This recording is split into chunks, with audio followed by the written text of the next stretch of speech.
El libro del Apocalipsis, capítulo 1 y capítulo 2. Vamos a comenzar hoy con la iglesia de Éfeso, que desde luego se encuentra en el capítulo 2. El libro del Apocalipsis es un libro que cierra la profecía del Espíritu Santo en la Biblia. Es uno de los libros que contienen mucha más información acerca de cómo va a terminar la humanidad. Y cuando nosotros, aunque ya lo hemos estudiado versículo por versículo porque lo tenemos ya grabado, los que les interese, son 100 conferencias. Así que si a alguien le interesa estudiar todo el libro del Apocalipsis de versículo por versículo, tenemos ya las 100 conferencias a su disposición. Pero quiero enfocarme desde otra perspectiva ahora, porque conforme nos vamos acercando al final de los tiempos, mientras más cerca estamos de la venida de Jesucristo, vamos a tener más luz. Dice la Biblia, el camino del justo es como la aurora, que va en aumento hasta que el día es perfecto. Tú te levantas en la mañana y ves cómo comienza a amanecer, hasta que resplandecientemente el sol ocupa casi todo el cielo. Y la Biblia compara las cosas naturales del mundo con las cosas espirituales. Y así debe ser tu vida y así debe ser mi vida también. Cada día debemos de tener más luz y más luz y más luz y más luz. Nadie puede decir que conoce a Dios si no está siendo cambiado. Nadie puede decir que eres la misma persona del año que entra y decirme que conoces a Dios porque te haces un mentiroso o una mentirosa. Si realmente estás caminando con Dios, no eres el mismo de hace 3 semanas, de hace 6 meses. Si dices que eres cristiano y eres la misma persona que cuando te convertiste, no es verdad que seas cristiano. Porque el conocimiento de Dios nos cambia. Nos tiene que transformar. Y si no estamos siendo transformados y cambiados de gloria en gloria en gloria, y no estamos cada vez siendo mejores esposos, mejores esposas, mejores hijos, mejores ciudadanos, etcétera, etcétera, mejores cristianos, no estamos creciendo, estamos estancados completamente. Así que esta es una de las evidencias más grandes que tenemos cuando realmente decimos que vamos de gloria en gloria y viendo la aurora de Dios poco a poco. Mientras más nos acercamos a la segunda venida de Jesucristo, Dios, el Espíritu Santo, nos va a revelar más secretos de su palabra. Entonces yo puedo enseñar el Apocalipsis, lo enseñé hace como 15, 20 años, lo volví a enseñar hace como 7, 8 años, y cada año, cada 3 o 4 meses podríamos decir que enseñamos algo y seguimos creciendo en el conocimiento de Dios. Enseñamos cosas que creíamos que veíamos hace 6 meses y las comenzamos a ver ahorita. Yo recuerdo cuando el misionero que nos vio a Cristo, a mi hermano y a mí, nos dijo, lean el Evangelio de Juan, y así comenzamos con el Evangelio de Juan. Y me acuerdo que cada mes o cada 2 meses que leía Juan, siempre yo decía, es que esto no lo había visto y ahora lo veo. Y pasaron 4 o 5 meses y volví a leer el capítulo 1 y volví otra vez a descubrir, es que este versículo ya lo leí, pero ahorita como que le entiendo más todavía. Y así es la palabra de Dios. Es maravillosa la Biblia. Cada vez que recurrimos a ella descubrimos cosas que creíamos que habíamos visto o leído, pero no habíamos enfocado claramente el entendimiento ni la sabiduría de Dios detrás de todas las cosas que Dios nos enseña en su palabra. El libro de Apocalipsis fue escrito 90 años después del primer siglo, o durante los primeros 90 años del primer siglo, por el apóstol Juan, cuando él se encontraba exiliado en la isla de Patmos, que es una isla que se encuentra geográficamente junto a Grecia, junto al mar Egeo. Cuando vayan ustedes a visitar Grecia o Italia en algún viaje o a Israel, vayan ustedes a la isla de Éfeso y ahí está todavía la tumba donde se supone que murió Juan y donde recibió esta visión de Dios. Y este libro del Apocalipsis, en el versículo 19 del capítulo 1, vemos que el Espíritu Santo lo divide de tres maneras. El Apocalipsis está dividido de tres maneras. Y le dice Cristo a Juan: escribe las cosas que has visto, tiempo presente, que se encuentran en el capítulo 1. Escribe las cosas que son, o sea, las iglesias, capítulo 2 y capítulo 3, que es lo que vamos a comenzar a estudiar profundamente esta mañana. Y en tercer lugar, y las que han de ser después de ¿qué cosa? De estas, o sea, después de las iglesias, que comienza el capítulo 4 hasta el capítulo 19. Entonces el capítulo 1 es lo que es, el capítulo 2 y 3 las cosas o el tiempo de la iglesia, y el capítulo 4 en adelante la iglesia ya no se encuentra. Y así comienza el capítulo 4, versículo 1. Oí una voz que me dijo: sube acá. Y vemos que es un tipo del arrebatamiento de la iglesia. Así que del capítulo 4 al capítulo 19 la iglesia ya no vuelve a aparecer en el libro del Apocalipsis, porque la iglesia no va a estar aquí en el tiempo de la gran tribulación. Gracias a Dios. Y cuando nosotros comenzamos a descubrir, como lo vamos a compartir en el desayuno, de que somos realmente la última generación, yo puedo estar seguro que tu vida no va a ser la misma. Cuando cobres conciencia que nos encontramos en la orillita de en cualquier momento el Señor viene por nosotros, tú vas a comenzar a cambiar tu manera de vivir, de pensar. Vas a tener que arreglar las cosas que tienes que arreglar lo más rápido posible para que seas digno de ser arrebatado.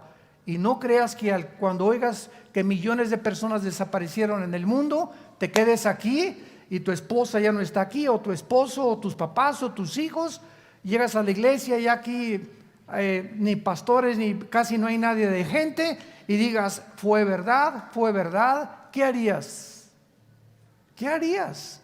¿Caerías llorando en el suelo aquí en medio de un pasillo en la iglesia a la que tú pertenezcas, jalándote los pelos y diciendo: Dios mío, pero ¿por qué no tomé en serio a Dios? ¿Por qué no realmente hice caso de las cosas que oí cada domingo o entre semana en los estudios bíblicos? ¿Por qué yo no pude realmente entender que con Dios no se juega? Y que estamos en tiempos en que Dios nos está con este libro anunciando: vengo pronto por ustedes. En el capítulo 2 ya se describen 7 iglesias. El número 7 en la Biblia es un número que se usa para la perfección, para lo que está completo. Porque en la Biblia hay lo que se llama la gematría. La numerología se puede confundir con la famosa cábala, porque hay, ¿verdad? Como dicen, el número 13 es un número de mala suerte, y en hoteles no hay el número 13, o pasar debajo de una escalera es mala suerte, o encontrarte un gato negro es mala suerte, que son supersticiones y que son cosas que no tienen nada que ver con el cristianismo y que tenemos que desechar de nuestra vida. Yo en una escalera paso por debajo, ¿y qué le digo a la escalera? ¿Y qué pasé debajo de ti? ¿Y qué? Por el amor de Dios. Un gato negro, lo asusto yo al gato negro. Entonces, pero en la Biblia hay lo que se llama la gematría, porque el idioma hebreo y el lenguaje griego, que fueron los dos lenguajes, con la excepción del libro de Daniel, del capítulo 2 al capítulo 7 de Daniel, fue escrito en arameo. Es la única excepción en toda la Biblia. Pero todo el Antiguo Testamento fue escrito en hebreo y en griego el Nuevo Testamento. Entonces, el lenguaje hebreo tiene en cada letra un símbolo numérico. Por ejemplo, cuando venimos al lenguaje de griego, sabemos que la B es el 5, la X el 10, 2X 20, una X un palito y una X 19. ¿De dónde salían esos símbolos que le llamamos romanos? Precisamente del griego koiné, que fue la cultura helénica que absorbió completamente toda la cultura que había en el Medio Oriente. Los romanos la absorbieron también y comenzaron a desarrollar el griego como uno de los lenguajes que establecieron el mundo romano hace aproximadamente 20 siglos. Entonces, cuando venimos a la Biblia, el número 1 representa la unidad. Dice la Biblia, en un matrimonio, tú y tu esposa no son dos. Son dos físicamente, pero espiritualmente son uno delante de mí. Dice Cristo en Juan 17, para que todos seamos uno. ¿Pero cómo? Hoy somos miles o millones de cristianos. A los ojos de Dios, la iglesia es una. Visiblemente somos muchas, pero una es la iglesia universal.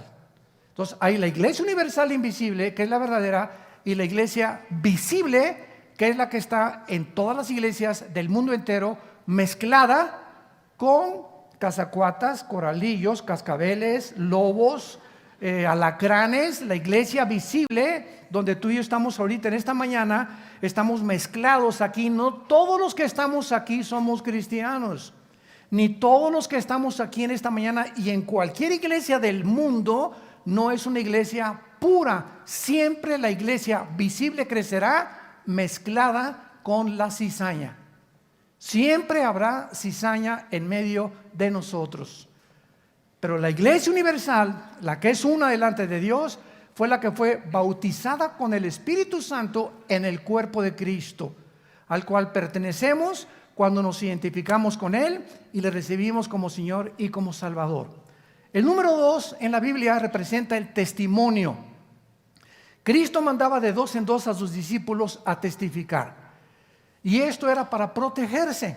Por ejemplo, hace muchos años había un gran predicador, David Wilkerson, que se acaba de matar hace un año más o menos, ahí en Texas precisamente. Y yo recuerdo que él dejó todo lo que era la atención, la televisión, etcétera, etcétera, y se fue a fundar en Nueva York una organización llamada en inglés Teen Challenge, desafío a la juventud o reto a la juventud. Él se hizo famoso porque él sacó de Nueva York, del Bronx de Nueva York, a un muchacho llamado, que comenzó era el jefe de los Mau Mau, y era uno de los muchachos más drogadictos y de los peores que había, y entonces sacó un libro que se llamó El filo de la navaja. Pero cuando comenzaron a ganar los drogadictos, comenzaron también a ganar a las prostitutas. Y entonces David Wilkerson rentó una camioneta y les prohibió a todos los cristianos que iban a testificar a las prostitutas de Nueva York que fueran solos. Entonces, ¿por qué? Porque si iba un cristiano solo a hablar con una prostituta, la carne, aguas, cuidado, no te confíes. Tú tratas de testificar. Por eso a los pastores yo les aconsejo, nunca un pastor le dé un testimonio o un consejo a una mujer joven. A las viejitas está bien. ¿Por qué? Porque estamos arriesgando una relación sentimental que nos gana la carne y el diablo. Entonces Dios dijo, vayan de 2 en 2. Entonces David Wilkerson comenzó a hacer esto, a obedecer a Dios y ver la sabiduría de Dios. Entonces bajaban a testificar de parejas, vendían 2 o 4 o 2, 3 parejas, y es mucho más difícil. Las subieron a una camioneta a las prostitutas que aceptaban ser rehabilitadas, pero ya iban con 2 o 3 matrimonios. ¿Ven? Porque fue la técnica en la que Él les dijo, nunca se bajen a testificarle a nadie ni a ninguna persona solos. ¿Qué dice Judas? Antes del Apocalipsis está el libro de Judas. Y dice la Biblia en el versículo 23, a otros salven arrebatándolos del fuego, de otros tengan misericordia con amor, aborreciendo aún la ropa contaminada por su carne. O sea, dice la Biblia, no te acerques a cualquier persona a hablarle de Cristo si tú no estás bien fuerte en el Señor. Principalmente a los que son drogadictos o homosexuales o lesbianas o prostitutas, ¿verdad? ¿Por qué? Porque necesitas mucha fuerza interior, y si lo haces, trae un compañero o a tu esposa o a alguien contigo. No confiemos en nuestra carne, como dice Filipenses capítulo 3. El número 3 en la Biblia significa la Trinidad. El Padre, el Hijo y el Espíritu Santo. Por eso Apocalipsis termina Satanás tratando de imitar la Trinidad. Acuérdense que en Isaías 14, del 12 al 14, Satanás dijo: quiero ser como Dios, alcanzar el trono de Dios. ¿Y cuál es el número de Satanás? El 6, 6, 6, 3, la Trinidad. Y el 6, ¿a quién le pertenece? Al ser humano, porque en el sexto día fuimos creados. Entonces, cuando la Biblia dice que el número del anticristo va a ser el 666, vemos el número del hombre elevado a Dios. ¿Me están siguiendo? El hombre elevado a Dios, que fue la mentira que le dijo Satanás a Eva: serás como Dios, serán como dioses. El número 5 es el número de la gracia. Es el número de la gracia, el número 5. El número 6 es el número del hombre, el número 7 es el número perfecto. Ahora vean esto con cuidado. El número 6 en la Biblia es el número del ser humano. Y el ser humano con Cristo, ¿a dónde subimos? ¿A dónde? Camino a la perfección, para estar completos. Un ser humano sin Cristo es un ser humano imperfecto. Es un ser humano que no conoce las cosas de Dios, no está consciente del mundo espiritual. Lo único que ve en el mundo es sexo, placeres, dinero, poder, popularidad. Es lo único que llena su mente, y se muere a los 50, 60, 70 años de edad. Nunca conoció la luz. Nunca supo qué era la razón por la cual él había nacido. Nunca va a poder realmente. Nació en tinieblas, vivió en tinieblas y morirá en tinieblas. Entonces, qué interesante que aquí en Apocalipsis encontramos en el capítulo 1 que dice la Biblia, hablando de los candeleros, versículo 13 del capítulo 1: vi en medio de los 7 candeleros, 7 candeleros. Apocalipsis 1:13. A uno semejante al Hijo del Hombre. Cuando Juan se aparece de repente enfrente de Jesús, Jesús se encuentra detrás de 7 candeleros. 1, 2, 3, 4, 5, 6, 7 candeleros. Y Jesús en medio de los 7 candeleros. Y dice en el versículo 20 el misterio de estos candeleros. Nosotros usamos el símbolo del candelero, o se llama el menorá en el hebreo. Para nuestra organización, Vía No para el Mundo, tiene como símbolo, ¿qué cosa? Un menorá. Y si tú no sabías por qué, ahorita lo vas a saber. Dice el versículo 20: el misterio de las 7 estrellas que tenía en la mano derecha Cristo, y de los 7 candeleros de oro. Las 7 estrellas son los ángeles de los 7 iglesias, y los 7 candeleros que has visto, ¿qué cosa representan? La iglesia. Un candelero, ¿cuántas ramitas tiene? ¿Cuál es el número del hombre? Ok, pongan atención. El candelero tiene 7 ramitas, ¿ok? 3 a la izquierda y 3 a la derecha. ¿Y el del medio? Es Jesús. Es la iglesia con Jesús lo que nos lleva a la madurez. Para que no nos equivoquemos en los símbolos que aparecen, como las cabezas y los cuernos, etcétera, etcétera, que nos lo interpreta el libro de Daniel. Entonces, en la Biblia es como una tela donde todos los tejidos y los hilos se encuentran unos con otros y se forman unos con otros como un telar impresionante tejido por Dios, donde tenemos que encontrar, aquí hay un hilo suelto, tenemos que encontrar a cuál pertenecía para poder unirlo y no amarrarlo con otro hilo y hacer una herejía. Y es el problema de los cristianos nuevos, o que quieren aspirar a un liderazgo espiritual y no tienen el conocimiento suficiente o los años suficientes en el estudio de la Biblia para atreverse a dirigir una iglesia o a tratar de enseñar la teología de los símbolos o de los libros proféticos de Dios. Muy bien, y así seguimos. El número 12 es el número del gobierno. Por eso fueron 12 discípulos, 12 tribus de Israel. Entonces todo tiene la Biblia un significado. Y vamos pues a comenzar con la iglesia de Éfeso. La iglesia de Éfeso la fundó el apóstol Pablo en Hechos capítulo 20. Es la iglesia donde él pasó 3 años con ellos. Y recuerden ustedes que ahí en Hechos 20, cuando se va a la playa Pablo, van todos los cristianos detrás de él llorando. Oye Pablo, ¿cómo nos vas a dejar aquí? Y entonces Pablo les da los últimos consejos a esta iglesia y les dice: cuando yo me vaya van a entrar a la iglesia lobos, no conejitos ni venaditos. Van a entrar lobos a la iglesia, sí, abran los oídos. Por lo tanto, les dice a los líderes: a ustedes los responsabilizo de todas estas ovejas para que cuiden la sana doctrina. Y los encomiendo, dice Pablo, la única forma en la que los cristianos pueden protegerse de las falsas doctrinas, los encomiendo a la palabra de la gracia, la cual es poderosa para darles herencia con todos los santificados.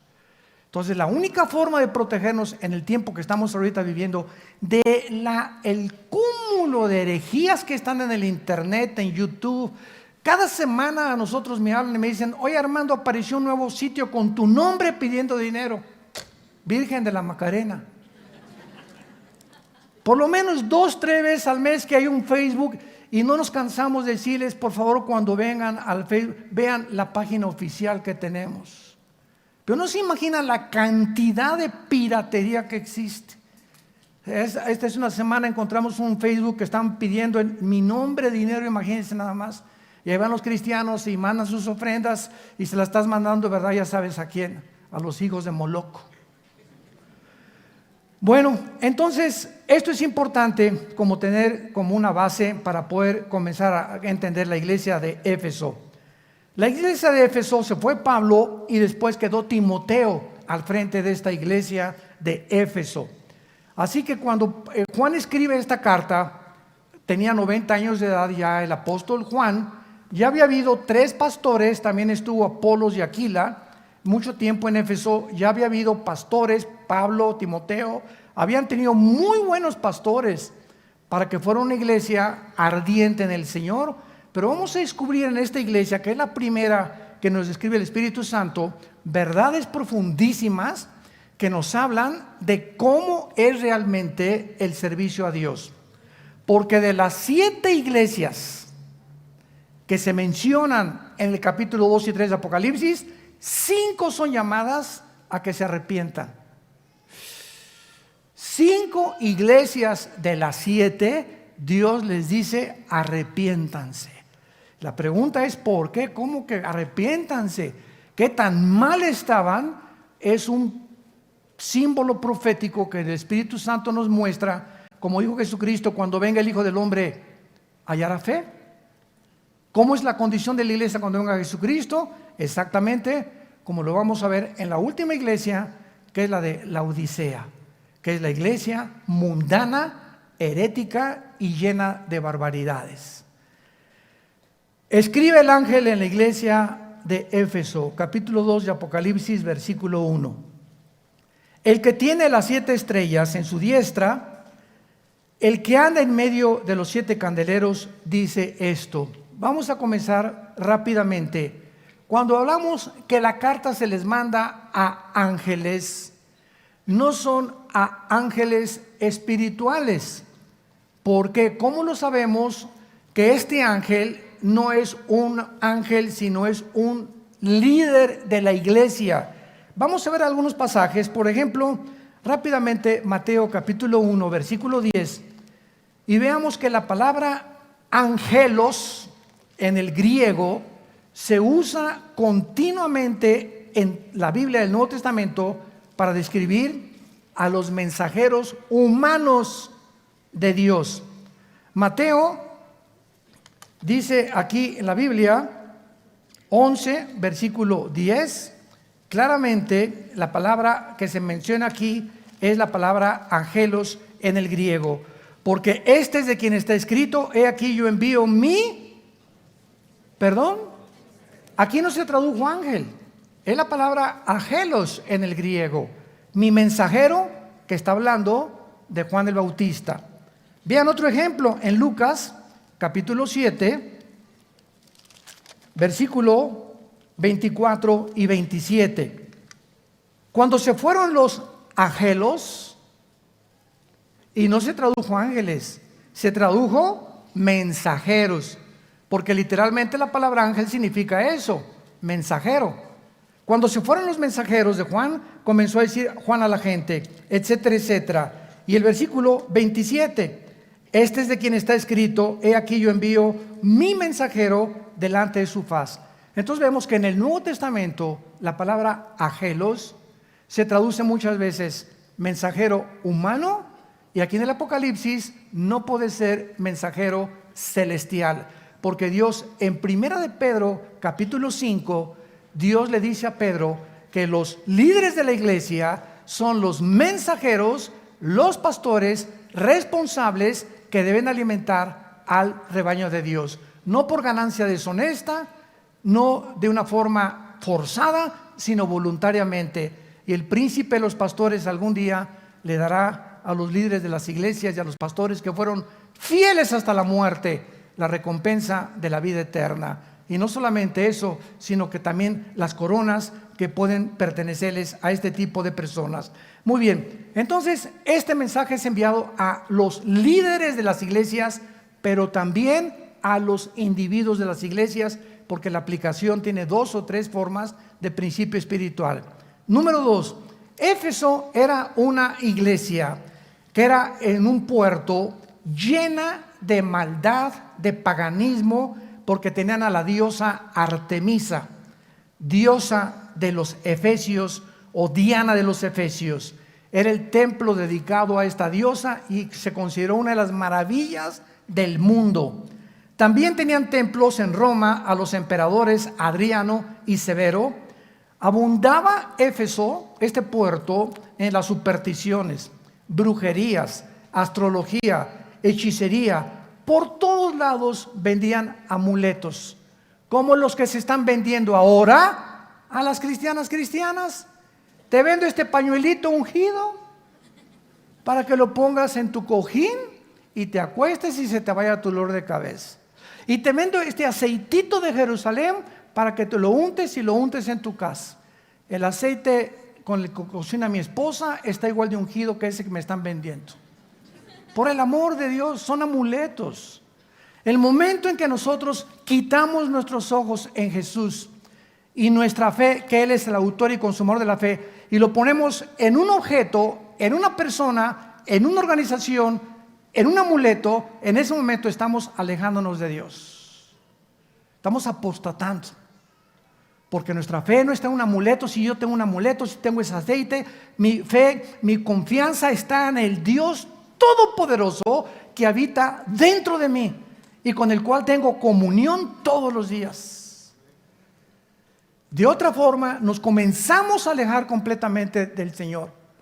Y vengan a esta iglesia que está cayendo polvito de oro del techo. Dios mío santo, Jesús, María y José y el burrito que los acompaña. Y de repente pues se descubrió que uno de los ahí pusieron los ventiladores. ¿Cómo se llama esa brillantina? ¿Cómo se llama lambrina? ¿Cómo se llama? Diamantina. Hágame el favor nada más. Como yo le dije una vez a un hermano, mira que el polvito que cayó en la iglesia, con cualquier joyero llévaselo cabeza de... Que él te diga si es diamantina o si es oro, por el amor de Dios. Es que el hermano le soldó con una cosa de oro Dios y le tapó la muela de oro. ¿Y por qué no le puso una nueva? Dios no trabaja así. Dios trabaja completo en todo lo que Él hace. Entonces estamos en un tiempo, hermanos, en el que de veras, como les dije al principio, tenemos que ya levantar los ojos y tomar en serio a Dios y tomar en cuenta su palabra. Entonces, esta iglesia estaba edificada en un puerto, como lo acabamos de ver, donde a Pablo lo apedrearon. Vayan ustedes a Hechos capítulo 20, porque comenzó a perjudicar el negocio de la venta de amuletos. Y casi lo matan a pedradas, si no es que lo rescatan de Éfeso. Ahora, muy bien, observamos varias cosas en el versículo 1. Dice Jesucristo y se identifica como el que tiene las estrellas en su diestra. Los líderes de las iglesias no son colocados por institutos bíblicos, ni por seminarios teológicos. Los líderes de las iglesias son llamados y son escogidos por Dios. Yo no estoy diciendo que no te prepares porque un seminario teológico no se debe preparar e instituto bíblico.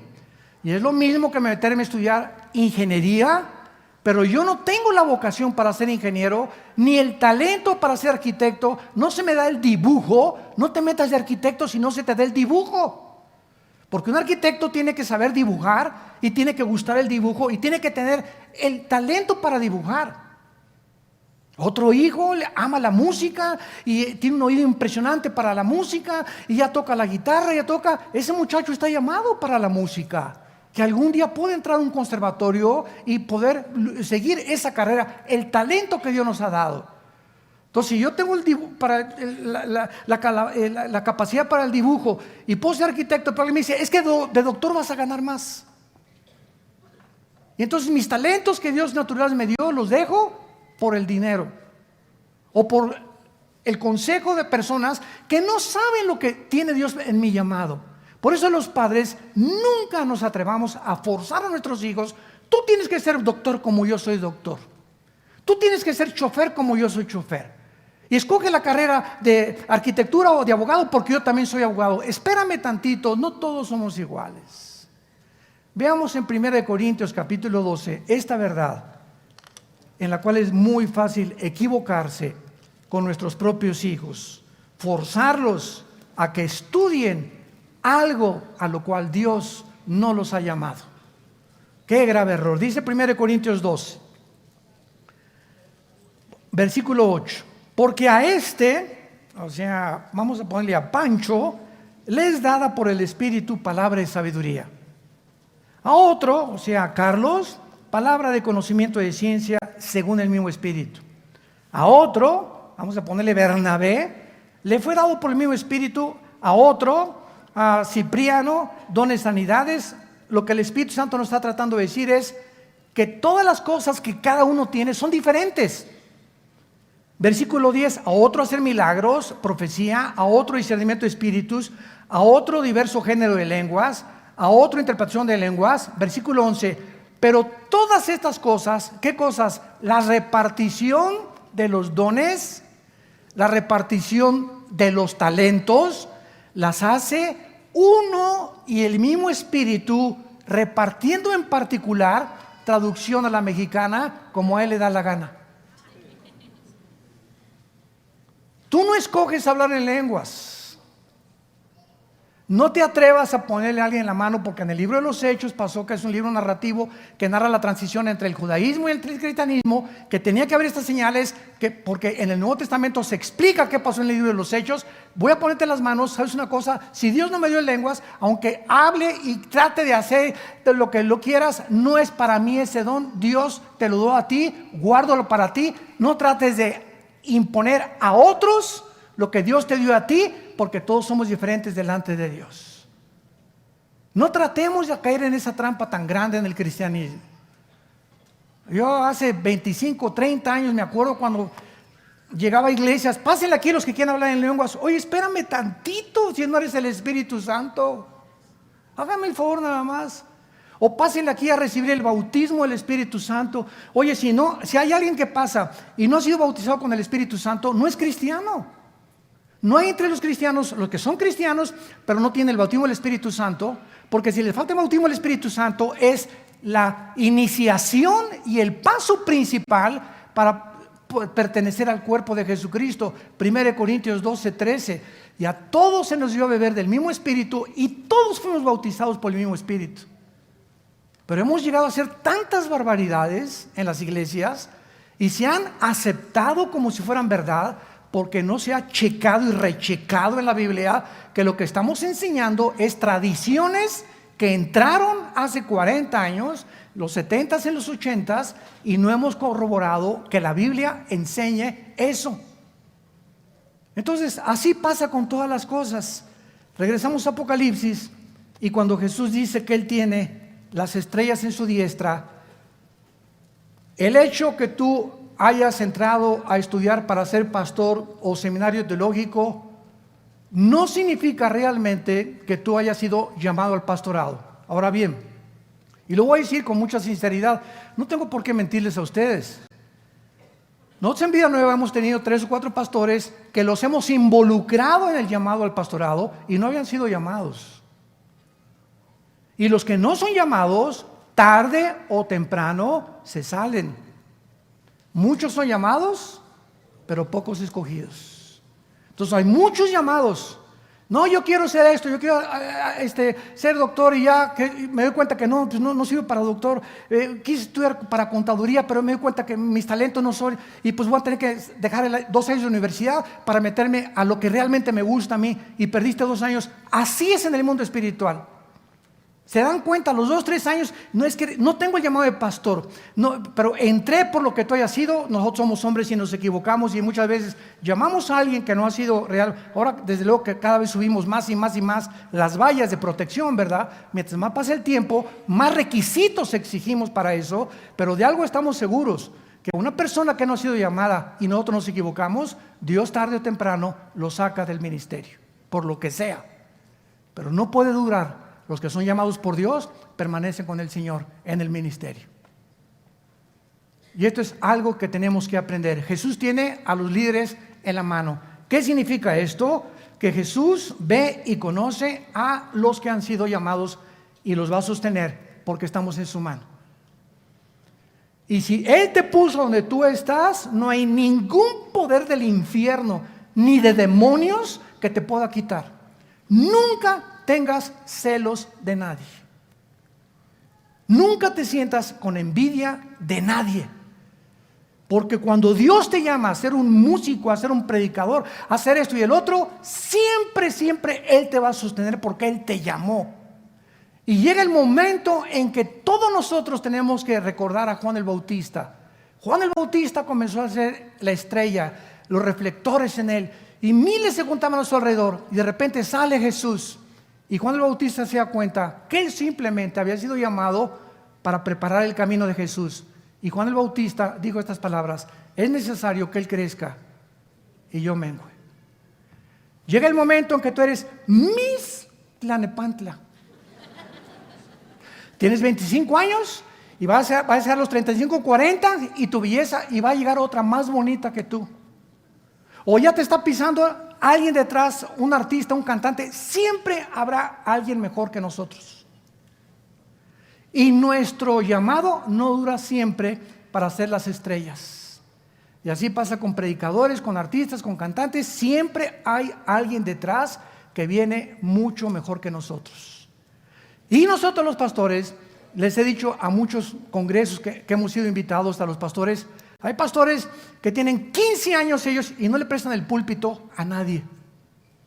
No entrenan a nadie por el celo o la envidia que les van a quitar y van a ser más famosos que ellos. Y nosotros tenemos ya 40 años de ministerio. Por eso son las cosas. Me ven ustedes pocas veces aquí en el norte. Si yo sigo cada domingo aquí en el norte, hacen un ídolo de mi persona. Se los digo con todo mi corazón. Y ya no dejo de venir y ya no viene la gente. Y ahora tenemos infinidad de pastores y lo estamos empujando a los jóvenes. ¿Para qué? Yo ya no soy necesario. Yo vengo de vez en cuando. Soy pastor de mis pastores ahora, pero hay muchos mejores predicadores ahorita que nosotros mismos. Y tenemos que dejarles el lugar a ellos, porque vienen con más fuerza, con más energía, con más poder, con más visión muchas veces que nosotros mismos, que ya tenemos mucho tiempo en el ministerio. Aunque la sabiduría se las podemos impartir a ellos desde luego. Pero nunca nos sentemos como yo soy aquel.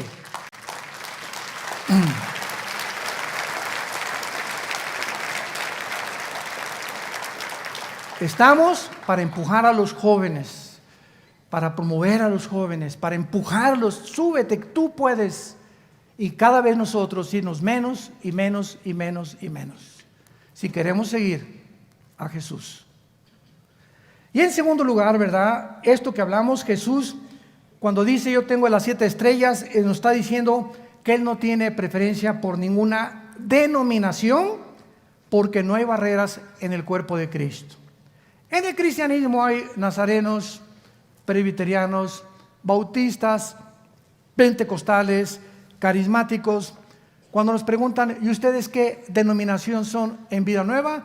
no tenemos ninguna denominación, somos una organización cristiana evangélica.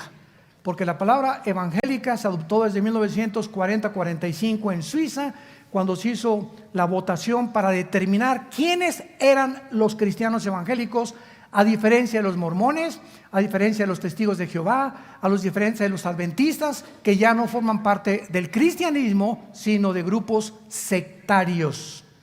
¿Por qué se llaman sectarios? Porque estos grupos que acabo de mencionar no creen que Jesús es Dios, creen que la salvación es por las obras, los cuales los hace inmediatamente apartados del evangelio puro de la gracia de Jesucristo. En el libro de Gálatas 1, capítulo 1, versículos 6 al 8, cualquiera que predique otro evangelio que no sea este, no es el evangelio que Cristo nos enseñó. Entonces no importa si es presbiteriano, es mi hermano, nazareno es mi hermano, amistad cristiana eres mi hermano, bautista eres mi hermano. Pues los bautistas le ponen más énfasis a alguna cosa, al evangelismo. Los presbiterianos tienen la iglesia, la teología de la reforma. ¿Qué significa esto? Que ellos creen que Israel ya no forma parte del plan de Dios. Los dispensacionalismo al cual nosotros pertenecemos, es la teología que enseña que Israel, Dios no ha acabado con ellos, que viene otra vez en la tribulación a terminar el plan con ellos, y la semana 70 de Daniel. Los pentecostales le ponen énfasis increíble a las lenguas, ¿verdad? Y se tiran al suelo y lloran, etcétera, etcétera. Cada quien en la forma en la que se expresan en la alabanza. Otros gritan, otros se jalan los pelos, otros comienzan a temblar así como alambres eléctricos. Hay muchas formas de expresarnos de unas cosas, pero lo que no hay que olvidar es que todos ellos son nuestros hermanos. Nunca hablar ni creernos nosotros superiores a nadie, porque no lo somos. Estamos en Cristo. Entonces, mi hermano pentecostal los amo y me invitan a predicar y no me meto mucho en lo que ellos no quieren que yo predique. Voy con el bautista, ¿verdad? Con el presbiteriano, y somos hermanos, ante todo el amor. Tú puedes ser un gran teólogo y ser un fariseo, porque cuando hay un conocimiento sin amor, envanece. El amor edifica. Y Dios anhela que seamos uno. No importa el nombre que tengamos, mientras creamos que la salvación es por la gracia y no por las obras, por la sangre de Cristo que Él resucitó, que viene pronto, eres mi hermano. El título que tú te pongas en la botella no me importa. Dios ve el contenido de la botella, no la etiqueta. Así que cuando venga Cristo no va a decir: los tatuados a un lado, los que no se tatuaron, vénganse conmigo. Si dice bautista, no te los vais a llevar, ¿eh? Presbiteriano no, eso es peor. No, cuando venga Cristo no va a haber ningún título, va a venir por lo que tenemos dentro, el Espíritu Santo. Y si tienes al Espíritu Santo, llámate como te llames, eres mi hermano en Cristo, te necesito, tú me necesitas a mí, y necesitamos caminar juntos de la mano, siempre prevaleciendo el amor, el compañerismo y la fidelidad de unos con otros, para que seamos llamados hijos e hijas del Dios Altísimo. Amén. A continuación vemos también lo más importante de este mensaje. Versículo 2: yo conozco tus obras. O sea, Jesús conoce desde hoy en la mañana cuántos cafés te tomaste, qué música escuchaste, qué hiciste después de lavarte los dientes. Nos conoce, lee el Salmo 139, pero como haz de cuenta que estamos monitoreados las 24 horas, Dios sabe todo lo que pensamos, dijimos e hacemos todos los días de nuestra vida. Yo conozco tus obras, y se los dice a todas las iglesias, y tu arduo trabajo y paciencia, y que no puedes soportar a los malos, y has probado a los que se dicen ser apóstoles y no lo son, y los has hallado mentirosos, y has sufrido y has tenido paciencia y has trabajado arduamente por amor de mi nombre y no has desmayado. Vean todas las cosas buenas ante nuestros ojos que Dios y Cristo reconoce. Nada de estas cosas son malas. Pero de repente Jesús les dice: todas estas cosas que hiciste son muy buenas y las reconozco. Pero ¿sabes una cosa? Las echaste a perder porque perdiste tu comunión conmigo. Tengo contra ti que has perdido tu primer amor. En otras palabras, podemos hacer todas estas cosas que acaba de mencionar Jesucristo sin que realmente tengamos una comunión con Él. Esto es increíble. ¿De qué forma tan increíble es la carne consagrada? Si vemos a los gurús allá en el Himalaya y a todos los que se rapan el pelo, nos ganan porque se aislaron, nunca van a la discoteca, nunca ven la serie de Luis Miguel en Netflix, ni del Chapo tampoco.